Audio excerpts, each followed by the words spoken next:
Hello, everyone. I hope you were enjoying your weekend, but you're probably enjoying your Monday. So today we're going to learn about, if you learn in calculation, you learned about L'Hopital's rule. Today we're going to learn about another Frenchman, who discovered something in chemistry, which is called Le Chateliers Principle. And what Le Chateliers Principle says, if you have a system that's at equilibrium, so the system is equilibrium, and a stress is applied that makes the system leave equilibrium, then the system will do something to return back to equilibrium. So again, we have a reaction, it's at equilibrium. Stress is applied to the reaction that makes it be removed from equilibrium, and then it will do something to go back to equilibrium. And when you're asked a Le Chatelier's question, usually what it asks is, what will the system do to return back to equilibrium? And so some of the things that it does is that some systems is that you can change the concentration of the reactants or products. You can change the pressure of the system. You can change the temperature of the system. You can add an inert gas, which we're not going to talk about because it's taken out of the curriculum. Or you can add a catalyst. So these are all, and we'll talk about what a catalyst is when we get to that slide. But these are all system stresses that will take a system that's in equilibrium, or an equation that's in equilibrium, or at equilibrium concentrations. And then something has to happen to return it to equilibrium. So what we're going to do now is we're going to go through each of the stresses, and then how it changes the system, or how the reaction will shift to return back to equilibrium. So one of the stresses is adding more reactants. So if you add more reactants to a system that's at equilibrium, the reaction will shift towards the products. Now, why is this? Well, if you're increasing the reactant, which you remember is in the bottom of the Q, okay, that makes Q smaller than K, right? And as a result, the reaction will go in the forward direction to increase Q. So let me actually write on these slides. Hold on, I gotta get my pen out. I'll write in yellow. So, like, for example, at equilibrium, we have K and we have products over reactants, right? If you add, and if that is also equal to Q at equilibrium. But let's say we add some reactants, so we're adding, so now Q, what happens if we're adding some reactant? The amount of reactants go up. And this lowers Q. So now, to get back to equilibrium, the reaction has to shift in the forward direction to bring this back to the K.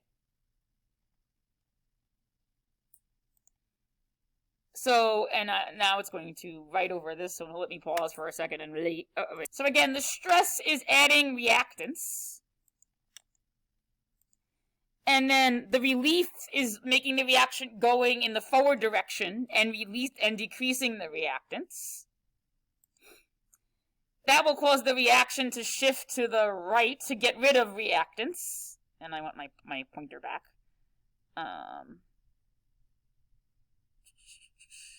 Okay. Hold on one second. And I'm having trouble.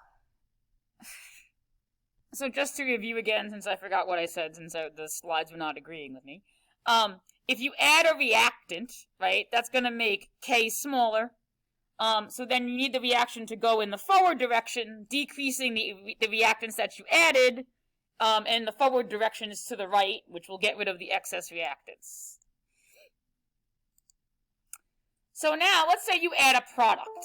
Okay, so let's say you, as my computer's making strange noises, let's say you add a product, okay? So adding a product shifts the reaction towards the reactants. Because in this case, right, if we have Q, right, which, and then I need the pen. I'm not having a good day today.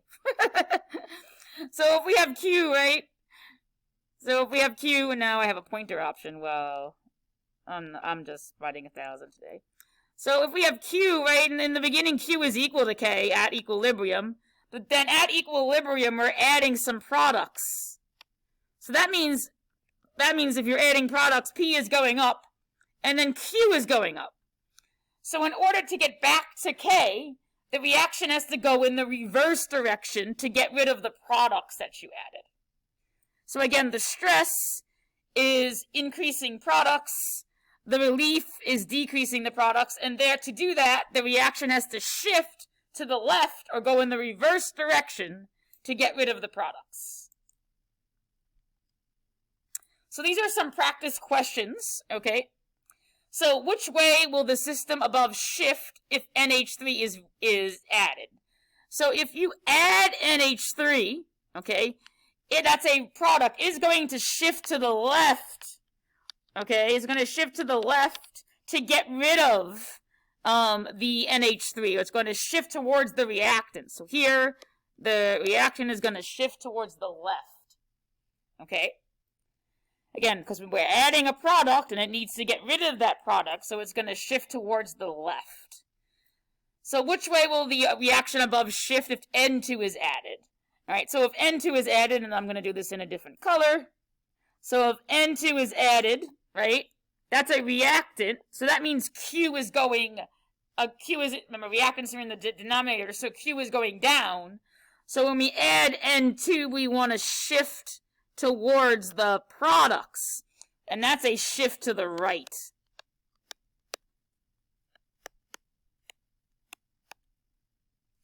All right, I'm going to pause this for a second so I can erase everything that I wrote, because I need to, oh no, it's here, never mind.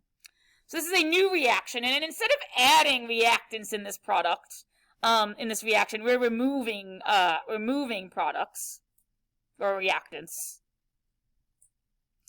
So here it says, which way will the reaction above shift if NO is removed? So we're taking this and we're removing it, right? So what that means, remember, this is a product. So if product is in the numerator, so if that means Q is getting smaller, so the reaction is going to shift in the forward direction or to the right to get more of the product or more of the N2 that you just removed. So here it would be shift to the right. And then, which way will the reaction above shift if N2 is removed from the system? So here we're removing a reactant, okay? So, again, we're removing a reactant, and that's making the numerator get low, so Q is getting higher, and we want to get more N2 back, so that in this case, the reaction is going to shift to the left to get more of the thing removed. Alright, so what I'm going to do now is upload this video, so I don't want to be rushed against time. So I'm going to make many short videos that go through these slides.